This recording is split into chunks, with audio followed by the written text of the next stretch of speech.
Most people think having no friends means something is wrong with you, that you're broken, that you're antisocial, that you failed at life.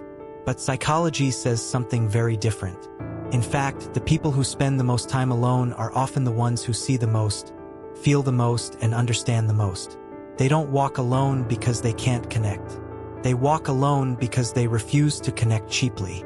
If you've ever gone long periods without friends, if you've ever felt drained by people but alive in solitude, if you've ever been told, "Why are you so quiet?" or "Why don't you hang out more?" this video will explain exactly why. And by the end, you might realize you were never lonely. You were just wired differently. You're not friendless, you're filtered. Psychology makes one thing clear. People with few or no friends aren't avoiding connection. They're avoiding fake connection. You see things most people ignore.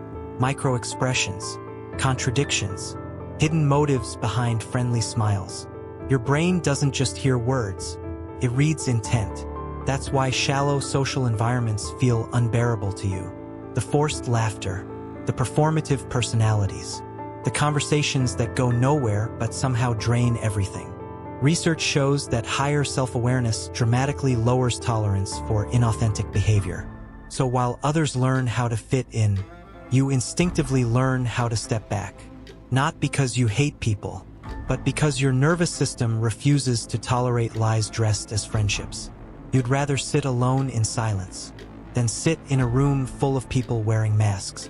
And that already puts you in the minority. Why small talk exhausts you. Most people socialize to pass time. You socialize to connect. That's the problem. Small talk feels pointless to you because your brain is always asking deeper questions. Why do people behave this way? What drives fear? What shapes identity? What actually matters? Psychological studies show that deep thinkers prefer meaning over frequency in relationships. You don't want many friends. You want real ones. So when conversations stay on the surface, whether gossip, status, trends, your mind checks out, not because you're arrogant, but because your brain isn't designed for mental emptiness. You're not antisocial. You're anti-shallow. That's why true connection feels rare to you, and why loneliness often feels better than fake belonging. Your brain pays a higher price for socializing. Here's something most people don't know. Not all brains burn social energy at the same rate. Psychology calls this high social sensitivity. Your nervous system processes more information per interaction. Tone changes, body language, emotional undercurrents, unspoken tension, while others casually talk. Your mind is analyzing on multiple levels simultaneously. That's why social situations feel exhausting. Every conversation costs you something. You don't leave social gatherings energized. You leave them depleted. And solitude isn't isolation for you. It's recovery. You need silence the way others need noise. That doesn't make you weak. It makes you neurologically different. You don't need validation, and that confuses people. Most people maintain friendships for reassurance, to feel seen, to feel approved, to feel less alone with themselves. But psychology shows some individuals have low social dependency. They don't need constant external confirmation to feel stable. You can sit alone with your thoughts, entertain yourself, build ideas, solve problems internally. You don't look outward to feel whole. That independence makes people uncomfortable. They mistake your self-sufficiency for coldness, your boundaries for arrogance, your silence for distance. But the truth is simpler. You don't chase attention because you don't need it. And people who rely on validation often resent those who don't. Your standards are high because your pain was real. People with no friends often share one thing: a past that taught them caution, betrayal, emotional neglect, fake loyalty, being surrounded by the wrong people.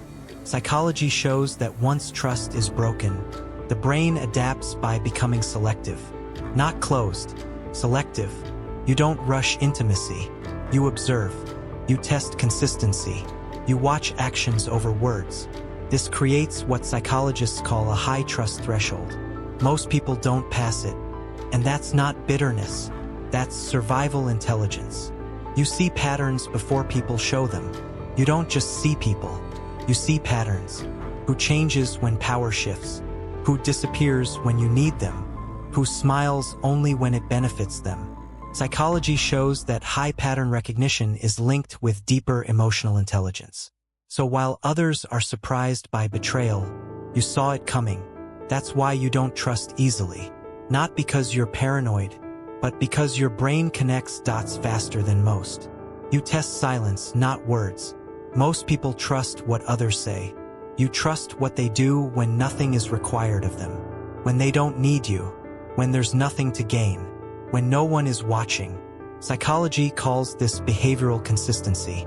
You stay quiet on purpose, because silence reveals character faster than conversation. And many people fail that test. You learned that access is a privilege. At some point, you realize something painful. Not everyone deserves access to you. Your time, your energy, your inner world. Psychological boundaries form after emotional cost.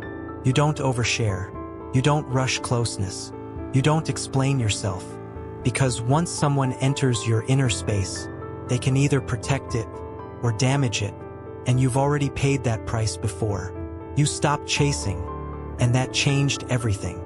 There was a moment when you stopped trying to be understood, stopped proving yourself, stopped adjusting to fit in. Psychology shows that self-detachment often follows repeated emotional disappointment. You didn't give up on people. You just stopped chasing connection.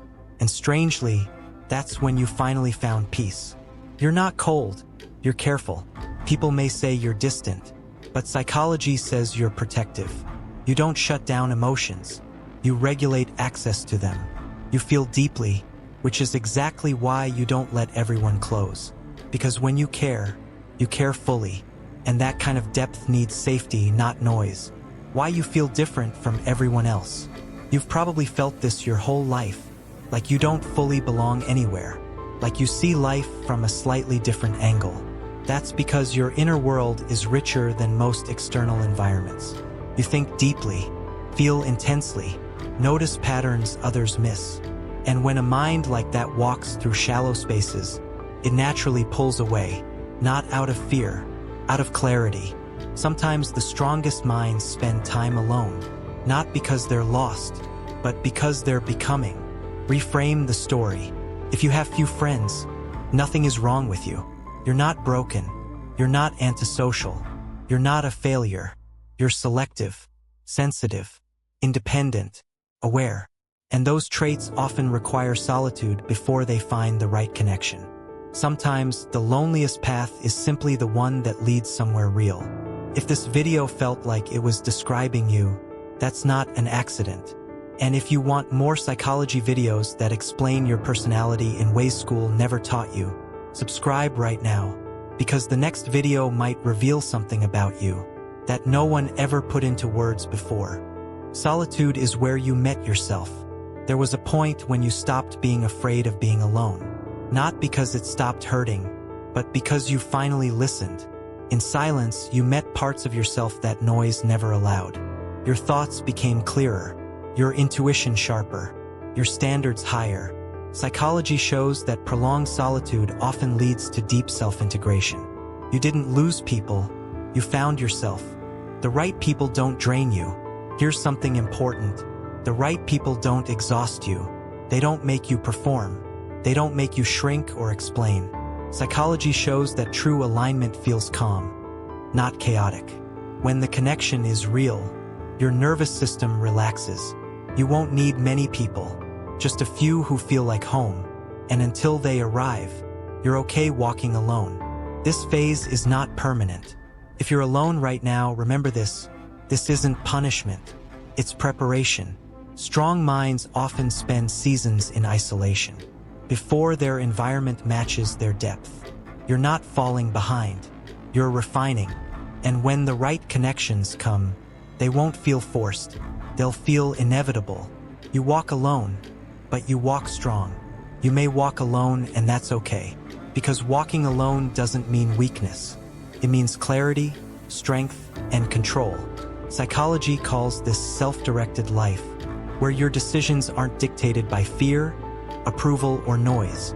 You carry your peace like armor, your mind like a weapon, and your heart like a compass. Being alone isn't emptiness. It's power in its purest form.